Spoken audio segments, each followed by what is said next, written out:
Jangan lupa subscribe YouTube channel Metro TV News dan pastikan untuk menyalakan lonceng notifikasinya.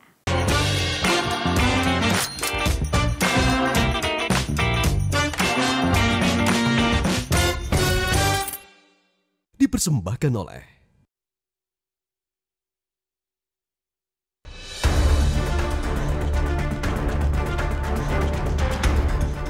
Selamat datang di kompetisi wirausaha kuliner Juragan Zaman Now. 3 calon juragan akan mempresentasikan usaha dan produk mereka di hadapan para panelis.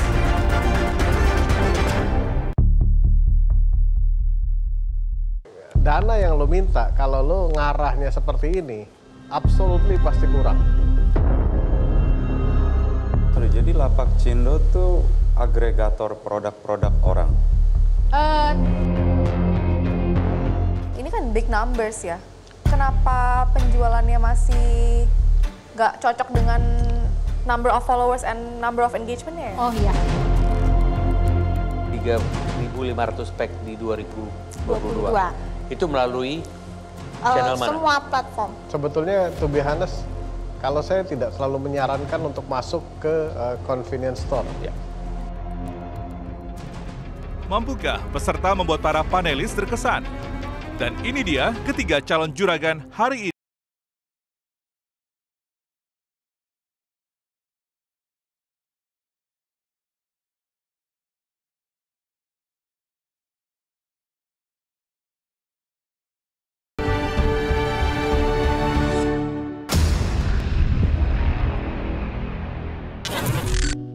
Duo calon juragan ini begitu kompak untuk melestarikan kue warisan asli Indonesia, yaitu kue garpu. Tanpa berlama-lama, inilah kue garpu Mood Food by Lapak Cindo.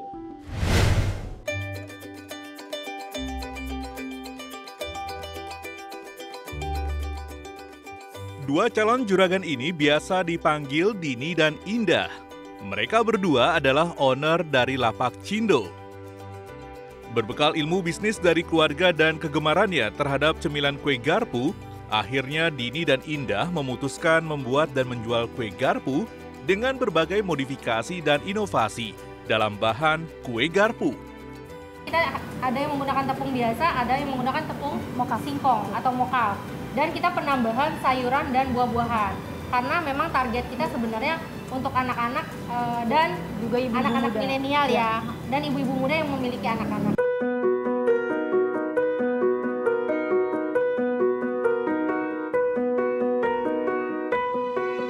Pada masa awal pandemi, Lapak Cindo kehilangan omset lebih dari 90% karena tidak adanya penjualan dan tidak ada cash flow. Dengan adanya program Juragan Zaman Now, Lapak Cindo merasa memiliki peluang dan harapan untuk bisa makin mengembangkan usahanya dengan modal yang diberikan oleh Juragan Zaman Now. Saya siap menjadi Juragan Zaman Now.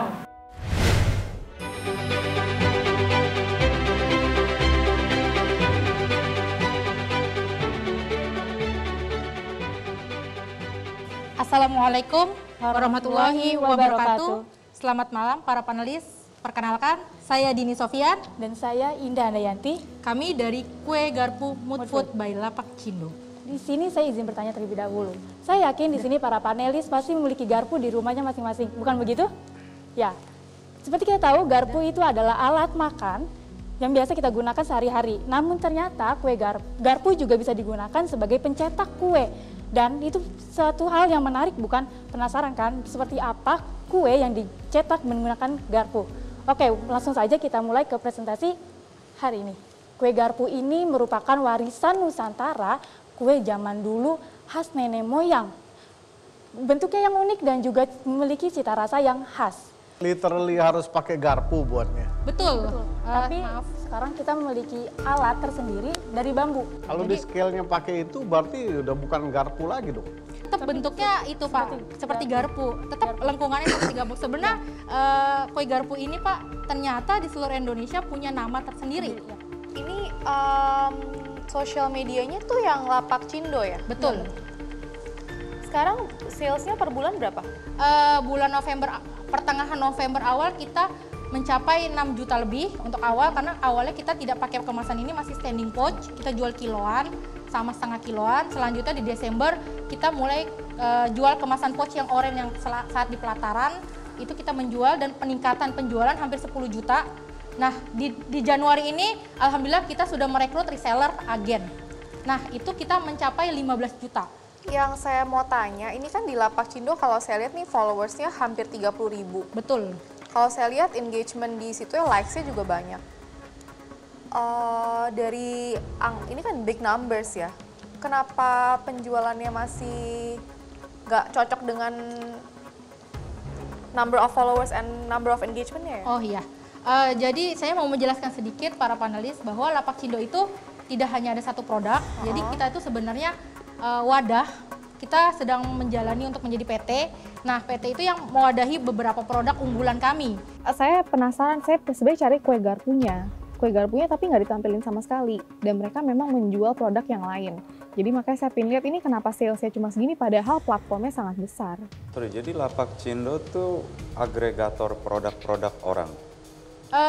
Tidak, produk pribadi. Produk sendiri saya dan tim. Jadi ada berapa varian produk? Kalau untuk produk unggulan yang kita jual secara komersial itu ada 3. Ada 4, tekwan frozen, pempek frozen, pempek goksan, keripik tempe sicipi, dan satu lagi adalah kue garpu mood food. Yang mana omsetnya paling tinggi? Frozen food Pak, di pempek dan tekwan. Nah itu penyumbang terbesarnya malah di produk frozen food saat pandemi ini. Seharusnya satu, jika memang fokus di produk garpunya, tidak perlu men-state ada omset lain di dalam corporate-nya, seperti itu ya. Tapi kalau memang dia lihat bahwa ternyata corporate-nya lebih baik, kenapa nggak dibawa ke sana aja? Jadi revenue kami itu di tahun 2022 tahun ini, itu revenue kita itu sekitar 320 juta. Nah, di tahun 2023 ini per tahun kita juga ingin meningkatkan penjualan hingga di tahun 2024. Nah, pendanaan yang kami butuhkan itu adalah untuk packaging. Yang pertama, lalu yang kedua alat, kami menggunakan oven dan juga kami membutuhkan bahan baku dan bahan promosi. Salah satunya juga kami membutuhkan ilmu coaching. Oke, tapi last question. Jadi secara produksi untuk mentargetkan penjualan di 2022 itu udah tercover. Sudah. Jadi it's more about financial ini hanya untuk mempromosikan. Bukan. Salah satunya benar mempromosikan. Yang kedua tadi yang saya bilang saya membutuhkan alat yang lebih besar lagi. Dan alat. Iya. Subproduksinya. Iya betul. Jadi mereka mesti berkonsentrasi pada financial planning, itu saya tekankan di situ.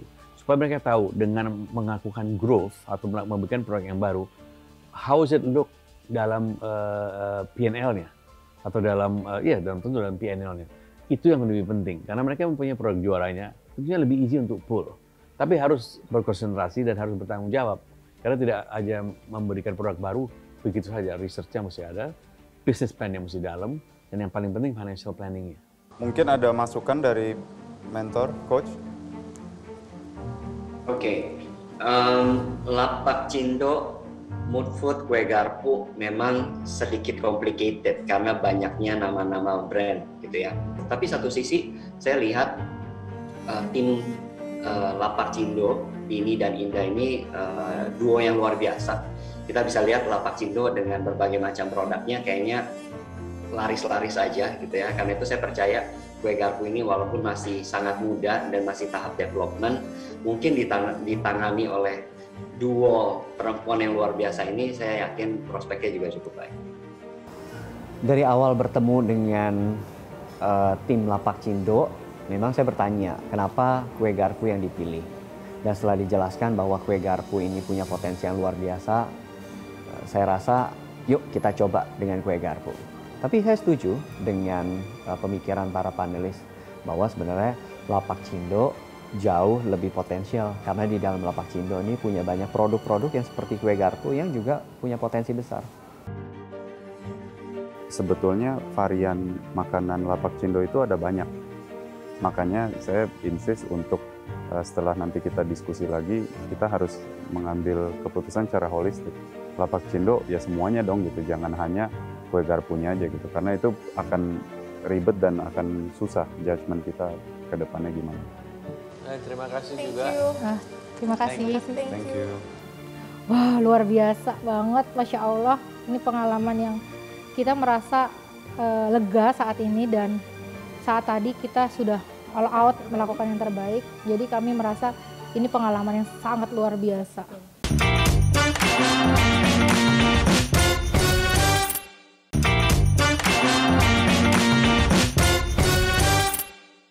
Dipersembahkan oleh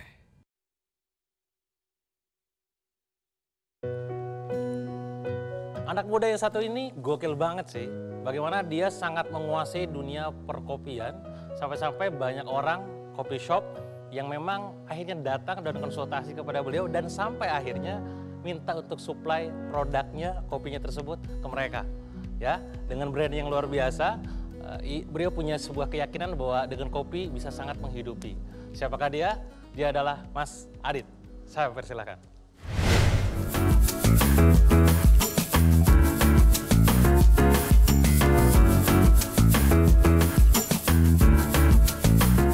Calon juragan yang berikut ini akrab disapa Adit, merupakan pemilik dari Bivak Teras Coffee Roastery. Usaha Bivak Teras Coffee Roastery adalah usaha di bidang kopi, terutama di hilir kopinya. Saya menyuplai kopi-kopi ke coffee shop, karena di sini merupakan produksi kopi di mana dari biji mentah hingga menjadi kopi matang yang siap diseduh. Melalui kecintaannya terhadap kopi, Bivak Teras Coffee Roastery tidak hanya sekedar menjual kopi yang dapat dinikmati, namun juga memiliki misi luar biasa untuk mengedukasi masyarakat mengenai kopi itu sendiri. Saya membuka tempat ini untuk mengedukasi teman-teman ya, di mana mereka pengen tahu tuh tentang hulu dan hilirnya kopi, seperti itu. Tidak ingin berhenti pada pencapaiannya sekarang, Adit ingin terus mengembangkan diri demi membangun masa depan dunia kopi di Indonesia. Saya berharap mendapatkan modal tambahan dari para penulis untuk mengembangkan usaha saya. Dan saya siap menjadi juragan zaman now.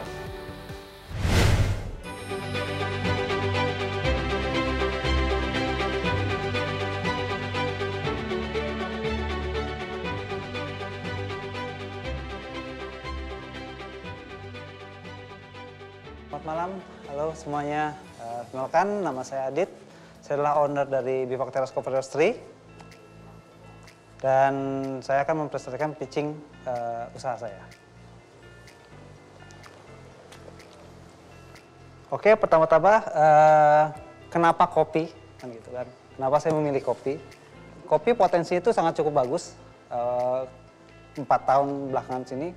Pada tahun 2020 ini konsumsi kopi per kapita itu per kepala 1,3 kilogram per kepala, dibanding tahun 2018 lalu hanya 1 kilo saja. Maksudnya kita lihat di sini ada grafik kenaikan usaha saya dari tahun 2018 sampai 2021. Yang pertama itu 90 juta, saya belum memiliki mesin pada saat itu, saya masih meminjam atau nyewa jasa roastingnya saja ke orang lain. Saya sudah bisa jualan di situ. Pada akhirnya tahun 2020 saya sudah bisa memiliki mesin roasting. 2021 lagi naik-naiknya coffee shop. Kita bisa lihat mencapai 141 juta. Saya tuh ingin sekali membuka kemasan kopi yang lebih ekonomis lagi. Dulu kan biasanya saya sekarang ini menjualnya hanya pack-packan besar, 200 gram, 100 gram. Tapi saya saat ini pengen tuh yang lebih ekonomis lagi, bisa dijangkau masyarakat, seperti itu. Ini jadi sebetulnya B2C apa B2B atau dua-duanya ya bisnisnya? B2B. B2B, tapi punya kedai kopi untuk B2C. Berapa persen B2B, berapa persen B2C? Kalau B2B kurang lebih 60%. 40%-nya B2C. Dan apa ininya, dana yang dibutuhkan dan untuk apa? Saat ini saya lagi ingin sekali membuat kopi kemasan saset. Ya, yang seperti yang bisa saya distribusikan ke warung-warung kelontong seperti itu. Karena saya sudah memiliki mesin produksi yang cukup besar, kenapa saya tidak menyuplai kopi ke warung kelontong dengan kopi yang premium. Jadi revolusinya itu sekarang udah ngopinya kopi premium seperti itu. Tapi kalau jualan kopi bubuk sachet, apa bisa berkompetisi sama FMCG yang sudah besar dengan manufacturer dan distributor kopi yang sekarang udah ada gitu? Itu juga kan di warung variannya ada puluhan biji gitu, banyak banget betul. Kan? Walaupun tidak ada yang premium ya. Iya, betul. Sekarang ke arah sekarang ini saya lihat potensi orang ngopi itu udah bisa memilih, Pak Reno. Artinya mana yang kopi yang mereka inginkan atau yang mereka sukai atau yang biasa aja seperti itu. Kalau jualan sachet gitu kurang lebih target harganya berapa, Mas? Saya targetkan 2.000 sampai 3.000 rupiah. Bisa semurah itu? Ya. Mas Adit ini amat sangat passionate about coffee dan sangat idealis. Yang it's great karena produk-produk yang dibangun dengan passion itu it's one of the best product dan terjadi. Saya tadi mencicipi kopi travel sachet dihargai 5.000 dengan COG 1.800. Fantastic, it's very good. Dan kualitasnya itu bisa exportable product. Tapi tadi saya tidak mention, namun di dalam diskusi internal panelis, saya bersikeras ngomong begini, dia itu lupa menghitung satu cost yang sangat amat penting, yaitu brand activation. Siapa yang akan membeli produk ini tanpa ada brand activation? Kalau ini berapa, Dit? Kalau itu saya jual 3.000 sampai 5.000.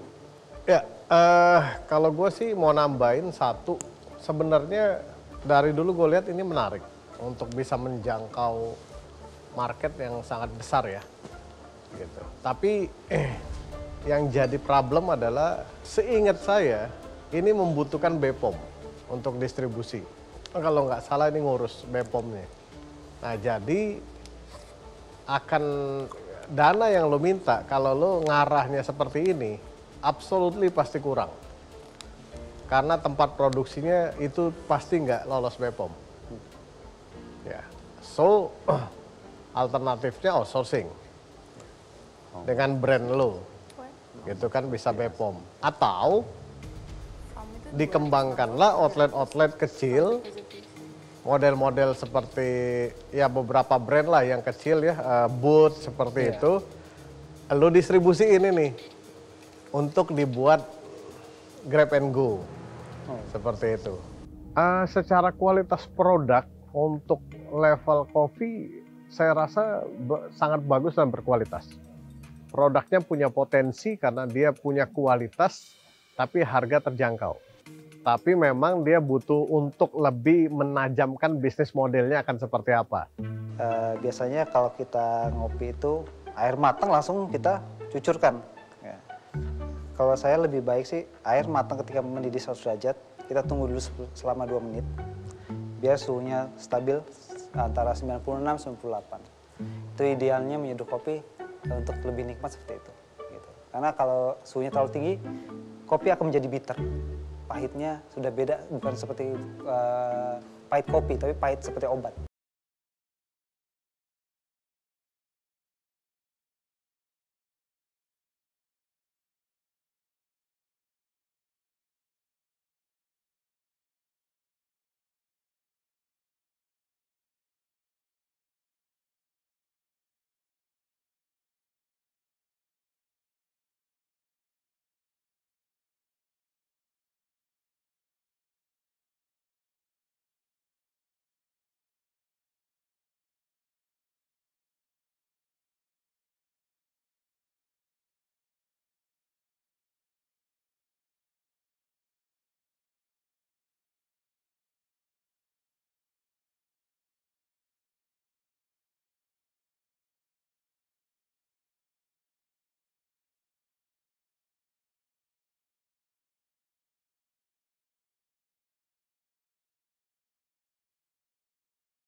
Kedepannya kalau saya yang bukan peminum kopi menyukai, tentu bagaimana untuk yang suka kopi. For now, thank you for the presentation. Kita akan bicara di sini. So thank you so much. Terima kasih Thank you, banyak. Coach. Gugup, asli itu gugup banget, nervous juga karena saya nggak nyangka juga bisa berada di atas panggung dengan Bapak Panelis. Dengan segala macam, dengan segala potensi dan juga passion yang dimiliki oleh Adit, tinggal belajar tentang bagaimana mengemas sebuah passion ini menjadi sebuah bisnis yang memang bisa potensial di Indonesia. Bahkan bisa kita juga sama-sama tahu, yang namanya kopi Indonesia demand-nya sangat-sangat besar. Semoga dengan Juragan Zaman Now ini, Mas Adit bisa lebih mengembangkan core kompetensinya ini dan hingga akhirnya mengubah passionnya menjadi revenue yang luar biasa. Murah banget sih. Murah ya. Dan enak. Ini sih very good. Sellable banget ini.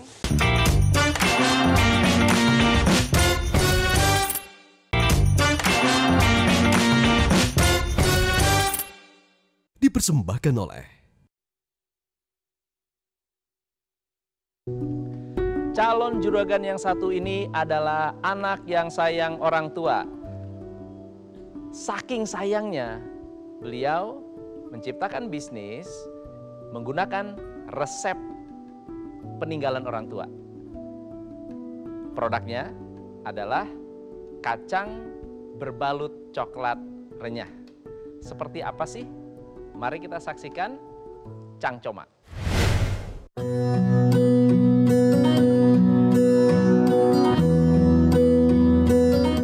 Calon juragan berikut ini adalah Salmi, sang pemilik dan produsen kacang coklat emak, Cangcomak. Apa sih Cangcomak? Kacang coklat emak yang dibalur coklat, prosesnya dipanggang, coklatnya renyah, asli resep dari si emak.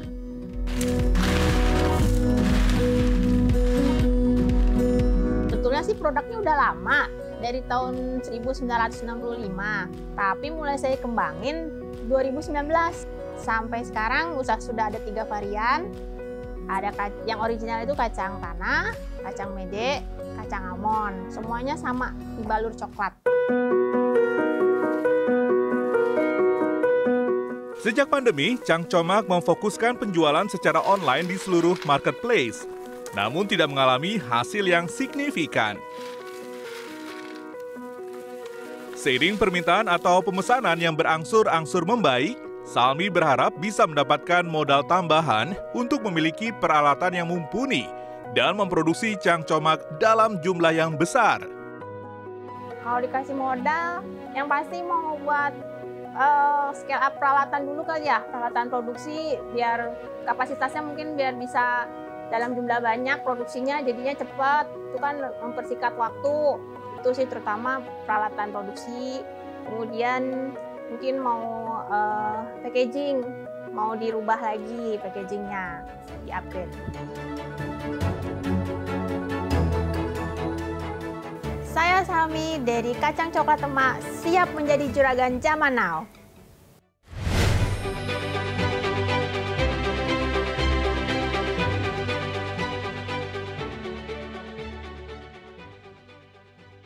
Perkenalkan, saya dengan Salmi.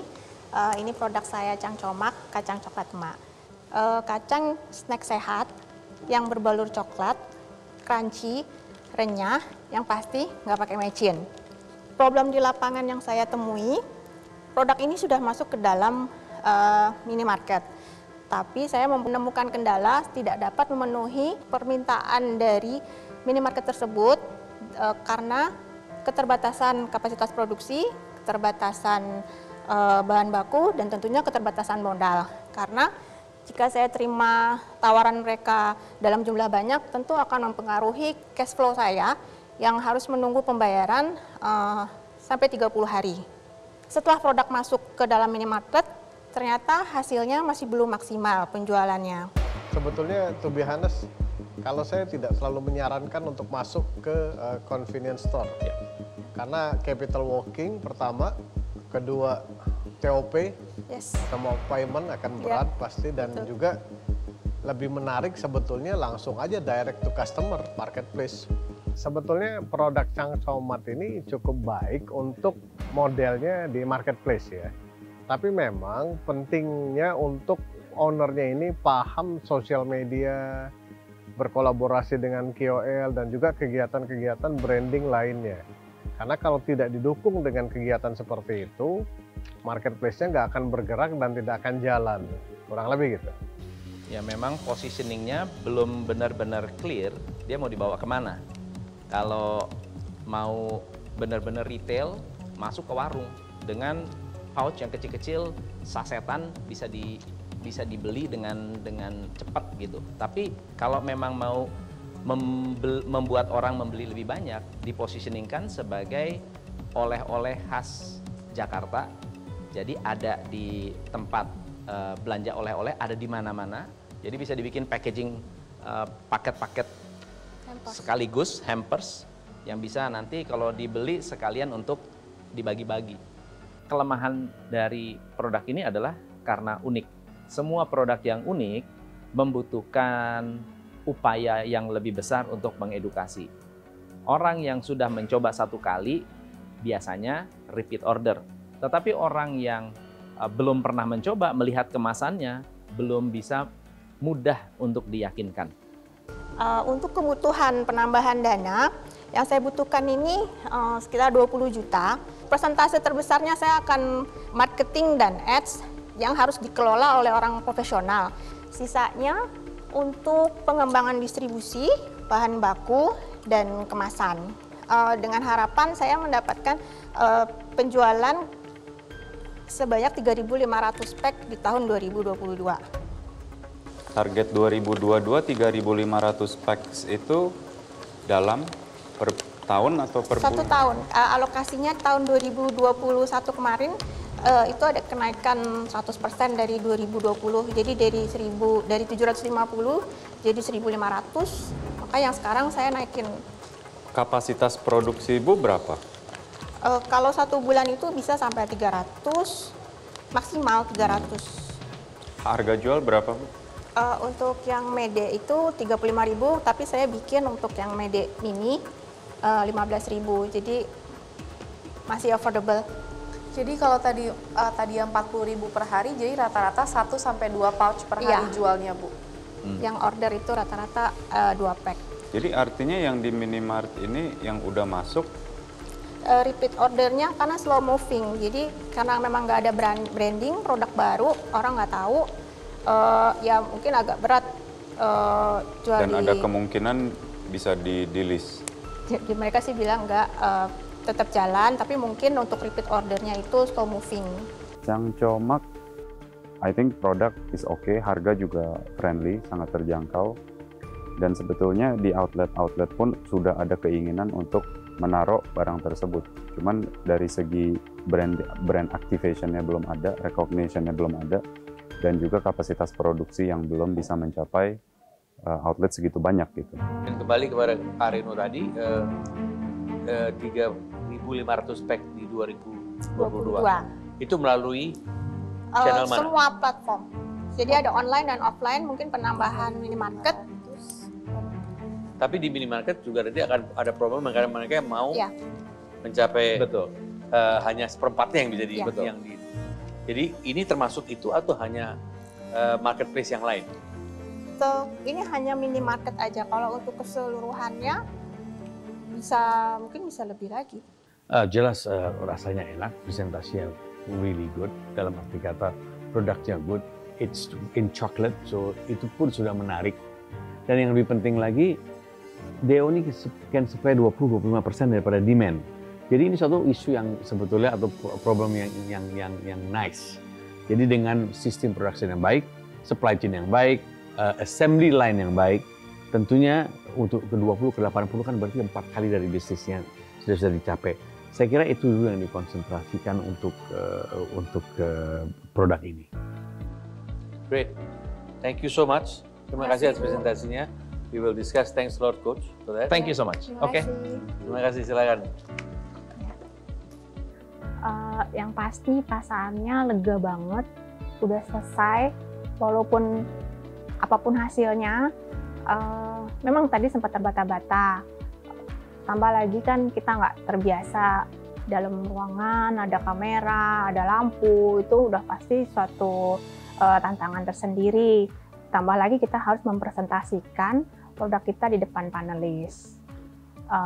Ya pokoknya perasaannya udah lega aja.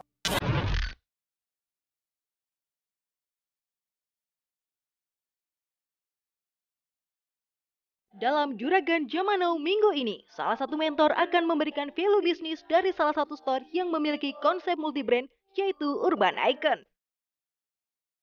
Apa sih yang paling spesial yang disukai oleh customer Urban Icon? Kalau misalnya disukai oleh customer Urban Icon pastinya jam tangan ya. Tapi selain daripada jam tangan itu sendiri, untuk Urban Icon kita ada produk-produk leather kayak gitu seperti tas atau mungkin dompet. Itu juga sangat diminati oleh customer-customer kita. Salah satu brand yang saya rasa sangat keren adalah Fjällräven. Iya. Fjällräven.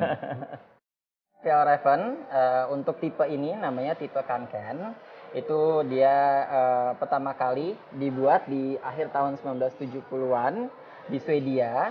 Karena pada saat itu penemunya sendiri termasuk concern gitu sama kondisi anak-anak di Swedia pada saat itu. Jadi banyak anak-anak di Swedia yang mengeluhkan sakit punggung. Nah, akhirnya dia ciptakanlah backpack yang bernama Kanken ini dengan diberikan seat pad di bagian belakangnya untuk supaya bagian punggungnya itu lebih rata.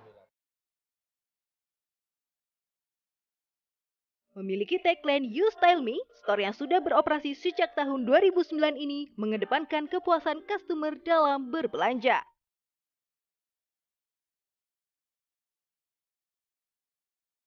Misalnya ada yang mau beli tetapi tidak bisa ke kotanya, ada online juga?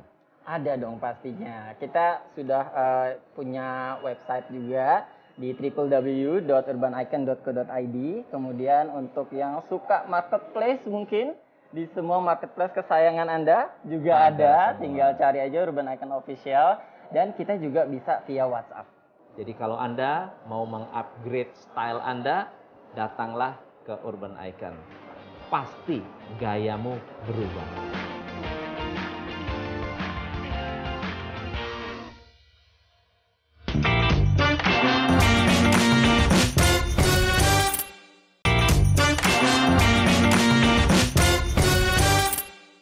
Dipersembahkan oleh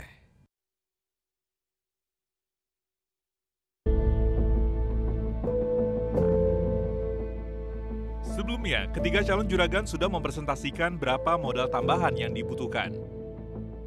Membuat kopi saset saya perlukan adalah sekitar 260-300 juta. Pendanaan yang kami butuhkan itu adalah untuk packaging. Yang pertama, lalu yang kedua alat, kami menggunakan oven dan juga kami membutuhkan bahan baku dan bahan promosi. Untuk kebutuhan penambahan dana, yang saya butuhkan ini sekitar 20 juta. Akankah tambahan modal yang diajukan ketiga calon juragan diberikan oleh para panelis? Dia bisa berkembang, cuman nggak begitu sih modelnya kalau I think. Target 3.500. Jadi nggak perlu. Bukan karena dia kan nambah maunya itu ya? Marketing sama distribusi kan. Itu support marketing distribusinya itu dari kita kan. Yang dikatakan kita will give 10 million gitu. If you're okay. Oke. Ya. Seperti apa hasil yang akan didapatkan oleh ketiga calon juragan dari para panelis? Kita akan segera mengetahuinya. Baik, kita telah sama-sama mendengarkan presentasi ketiga calon juragan. Sekarang saatnya kita langsung saja untuk memberikan keputusan jumlah modal yang akan kami berikan. Untuk ketiga peserta, silakan masuk.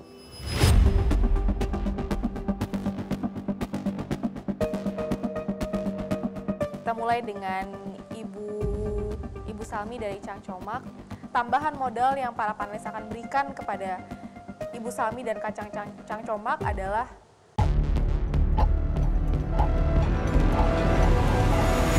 Rp12 juta. Alhamdulillah. Selamat ya Bu.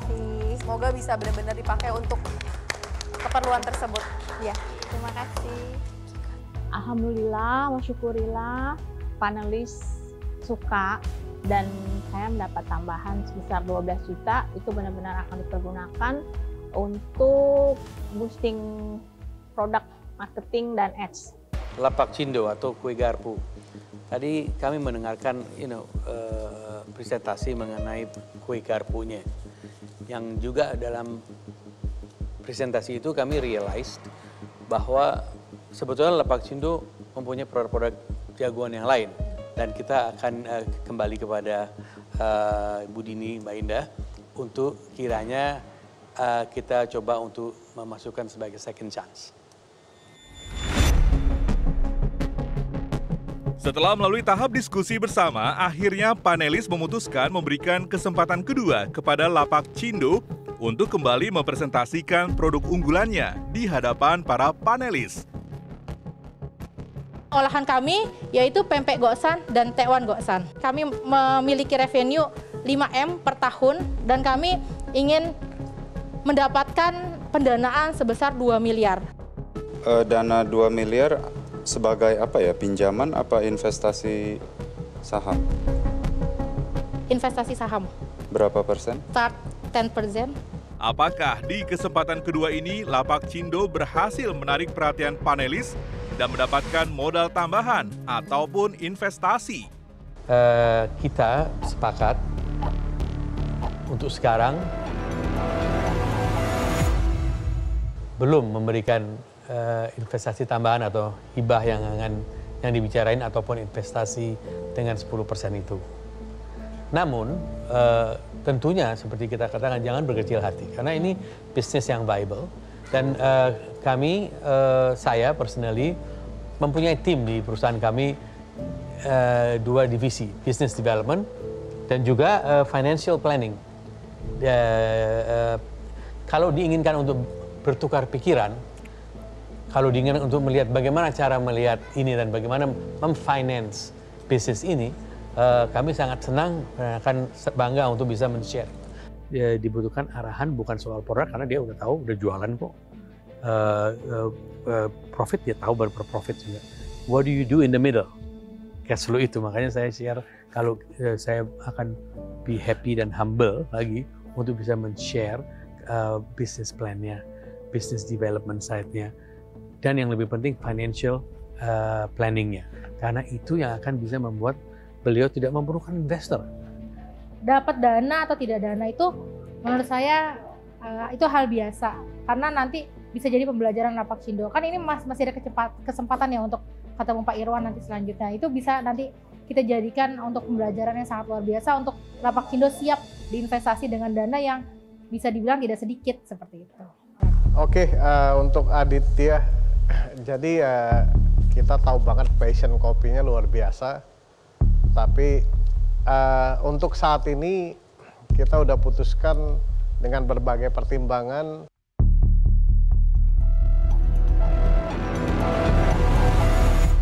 untuk tidak dulu ya memberikan support berupa bantuan capital working. Tapi kita akan coba luangkan waktu, mungkin saya pribadi, untuk kita bisa bertemu, ngobrol, konsultasi, untuk kita lihat change bagaimana nanti Aditya bisa mengembangkan kopinya untuk bisa menjadi lebih besar lagi. So this is more than money you ask actually, karena mungkin sekali ke depan kita bisa menemukan model di mana Aditya bisa berkembang baik secara lokal ataupun nasional. Saya cukup puas sih sebenarnya, walaupun saya tidak mendapatkan dana hibah atau dana bantuan, tapi ada sisi di mana saya merasa puas. Sekarang saya terkoneksi sama panelis, salah satunya Mas Rex Marindo. Ya, sebetulnya hadiah yang sangat mahal ya, di mana dia akan bisa mendapatkan sesi konsultasi untuk menajamkan model bisnisnya dan juga melihat bagaimana caranya bisnis ini bisa berkembang. Keputusan para panelis setelah kita berdiskusi dengan kondisi yang ada dan situasi yang ada, di kali ini kami menobatkan yang menjadi juragan zaman now.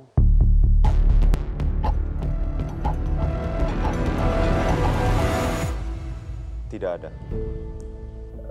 Well, based on definisi semua panelis, belum ada yang mempunyai ide yang brilian, produk yang luar biasa, dan juga entrepreneurial spirit-nya yang begitu bercahaya tuh kita belum lihat. Tidak semua kadang-kadang ada pemenang atau butuh pemenang. Ya, jadi ini juga akan bisa menjadi pelajaran penting buat teman-teman nanti yang akan melakukan pitch ke depannya.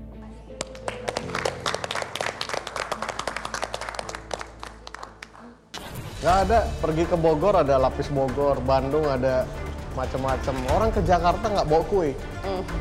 So itu is interesting. Ya, tadi 25 cup ke 80 cup itu sudah terrealisasi.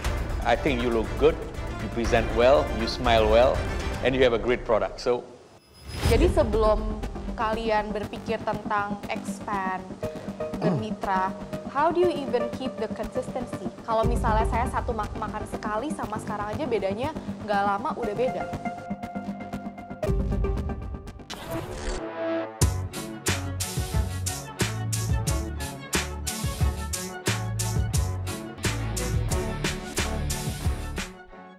With the product. Ya, so, but she's not aiming high.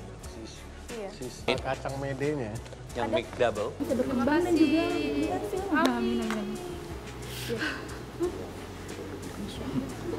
Jangan pingsan, tenang.